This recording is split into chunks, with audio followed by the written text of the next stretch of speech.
Go and stand behind. Your question. Mr. Dida, bonjour. My name is Shani. I come from France. I'm here with some Muslim friends from Aberdeen. And my question is, what would you say to a person who doesn't believe in any religion? Or if you prefer, what would you say to his question, to believe or not to believe? What was it? Just without the mic. The question is not directly relevant. However, I'll put it to the speaker and see if he's prepared to answer. The question is, what is your opinion, or what is the Islamic perspective relating to a person who does not believe in religion? Is that the gist of your question? Not exactly. I'm here with some Muslim friends. I am not convinced in Islam, and I would like to know what you would say to a person who is a non-believer when this person says to you, believe or not to believe.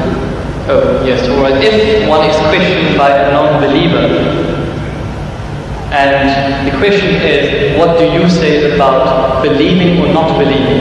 What is the Islamic perspective?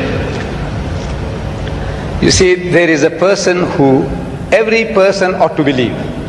He believes in something, right or wrong. There is a type of person who doesn't believe. He said, I don't believe that there is God. He says, I'm an atheist. Or the guy says, I'm an agnostic.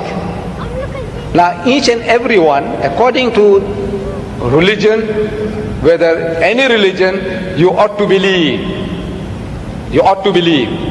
If you don't believe, then you are a non-believer. You are against the laws and commandments of God. So as such, you will perish. That person who says there is no God, he is going to perish. The one who says I don't care whether there is or there isn't, he is going to perish. Or you have the wrong concept of God, also you will be punished. According to your understanding, your capacity, your opportunities. There is a type of person who might not have heard the name Jesus. Will God question him?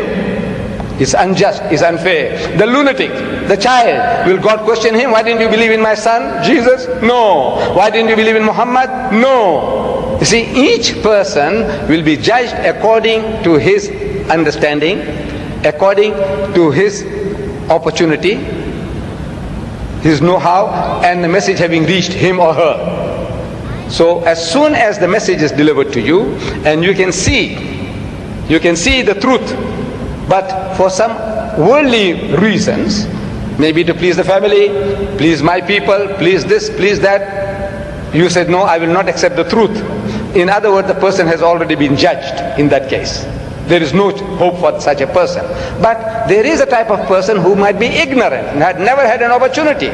Like the South Sea Islander. Let's say he never heard about Jesus, he didn't hear about Muhammad, he didn't hear about anything. But he was leading a life according to his norm, according to his standards. God will judge him according to his standards, not according to the Bible, not according to the Quran. So every person will be judged according to his opportunity and his understanding.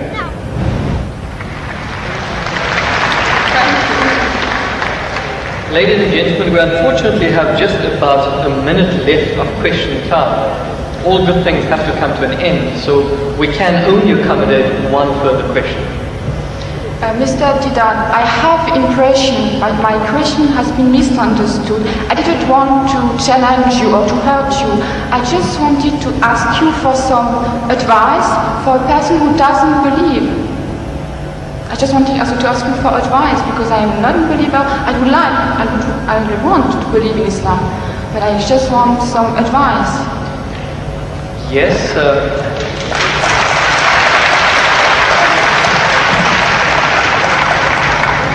do you not feel that there was sufficient advice? Did you require further advice? Yeah, because I didn't have the impression that my question has been really understood. So you want to know what the bases are, or what the reasons are for a person to actually believe in one God? Which reasons? Which advice would you give to a person who is a non-believer? See, number one, we have to realize that there is a necessity for belief. If you don't believe, you can't move an inch. You can't bat an eyelid. We believe. The very fact that you believe that if you come there, stand before the mic, and when you utter the words will reach me. If you didn't believe, you wouldn't have taken that step. If you didn't believe that you will be visiting this hall and listening to a lecture, you wouldn't have come. So belief is fundamental, is basic to any move that you make. Now, without belief, believe in what? That there is a creator. Number one, that somebody made this machine. Man, woman, he made it. And that this machine is not given without instructions. Every machine carries with it instructions. Never mind how simple that mechanism is, you get instructions. Your washing machine, your hair dryer, your motor car, anything, everything, you need a book of instructions.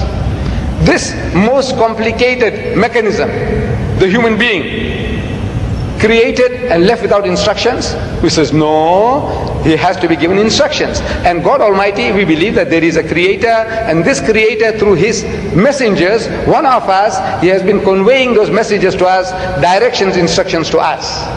Whether those instructions remain in their pristine purity or not, that is something that is now debatable. But the instructions were given, and it is through those instructions alone can man find ethics, can man find morality. Without these instructions, there is no ethics and there is no morality.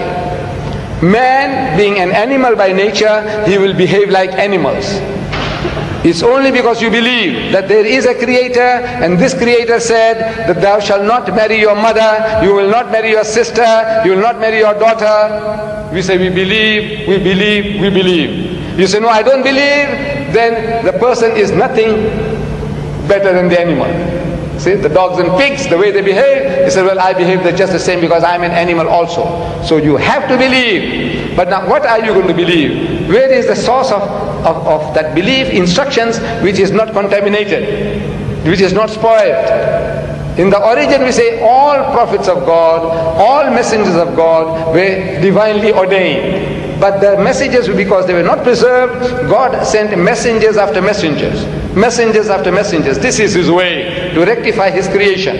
And in that system of sending messengers to mankind, Muhammad was the last, the culminating point in that messengership. And he left with us this book. And if you read this book with an unprejudiced mind, if you haven't got one, I can present one to you if you haven't got it. This is an English translation of that book, the Quran, with an index. Anything that you want to know about God. Open G, God, more than 140 different references. That you say, I can't believe in God. So he reasons with you. This God of the Quran doesn't say, I'll fix you up and I'll twist your nose and I'll put you pull out. No. He says, Awalam yara allazina kafaru. He said, how can you not believe in God? This is Kaifa takfuruna billah. So how can you not believe in Allah? Wa kuntum amwatan, seeing that you were non-existent, you were dead, and He brought you into being. Thumma yumitukum, and will cause you to die. Thumma yuhyikum, and will bring you back to life again. Thumma ilayhi turja'un, and to Him will be your return. So if you start reasoning, and you see how true the statements are, that you were non-existent. You, I, everybody, non-existent. The men of science will tell you that this earth was a molten mass. Billions of years, there was nothing on this earth, no life.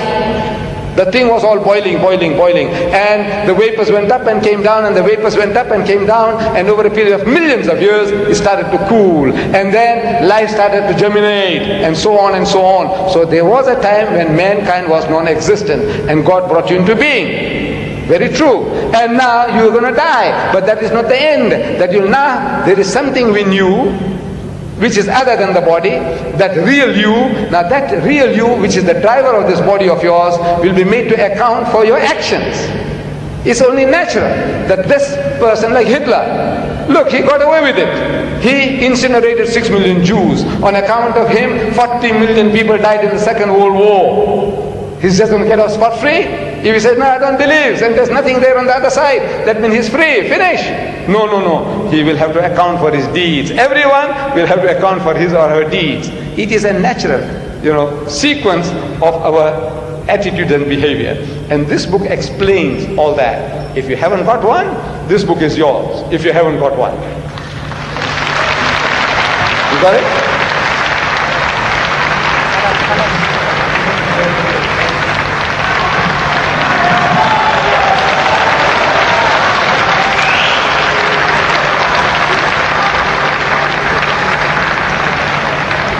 Ladies and gentlemen, unfortunately, all good things have to come to an end. Where at the end of our time span, we cannot accommodate any further questions. Whilst we'd like to thank